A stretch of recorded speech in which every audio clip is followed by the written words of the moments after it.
দোষী গ্রেপ্তার করব লাগিব দোষী গ্রেপ্তার করব লাগিব বিশ্বজিৎ যাদব গ্রেপ্তার করো বিশ্বজিৎ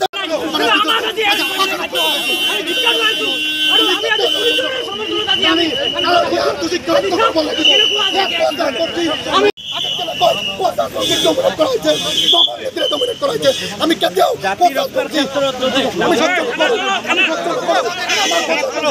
প্রধানিক যেনে ধরে সমজিলা কার্যালয়ত খেদি খেদি পিটোয়া হল এই পিটোয়া ঘটনাক আমি ঘোর নিন্দা আর আপত্তি জানাইছো। এই কার্যত জড়িত থাকা প্রতিজন দোষী গোলকগঞ্জ পুলিশ প্রশাসনে বা ধুবুৰী পুলিশ প্ৰশাসনে অতি সোনকালে কাৰ্য কৰিব লাগিব। নহলে কিন্তু আমি আজি স্মাৰক পত্ৰ দিছো সমজিলা আয়ুক্তক, অতি সোনকালে যদি কাৰ্য নকৰে তেতিয়াহ'লে কিন্তু আমি গণতান্ত্ৰিকভাৱে খিলঞ্জীয়া দল ধৰণে আন্দোলন কৰিবলৈ বাধ্য থাকিম।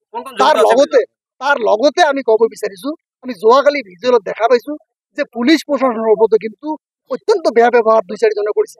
তাৰে এজন হৈছে উত্তম প্ৰসাদ আৰু এজন হৈছে চাম দাস।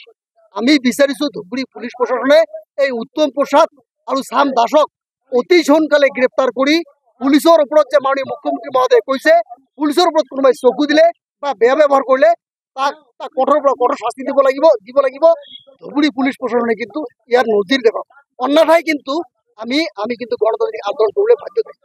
তাৰ লগতে আমি ক'ব বিচাৰিছো যে দুজন ভুক্তভোগী উজ্জ্বল ৰায় আৰু তেওঁৰ দেউতাকক খেদি খেদি পিটোৱা হল। তাৰ পিছতো কিন্তু গোলকগঞ্জ পুলিচে ইহঁতক কিন্তু 5 ঘণ্টাৰ নিচিনা সময় ইহঁতক কিন্তু আপোনাৰ গোলকগঞ্জ থানাত বহাই ৰাখিছে। এয়া অতি ঘৃণনীয় কাম, অতি নিন্দনীয় কাম হৈছে। আমি ইয়াৰ তদন্ত বিচাৰিছো আৰু তদন্ত ক্ৰমে ইয়াৰ সুব্যৱস্থা আমি বিচাৰিছো, অন্যথায় কিন্তু সদৌ অসম গৰিয়া মৰিয়া দেখি জাতি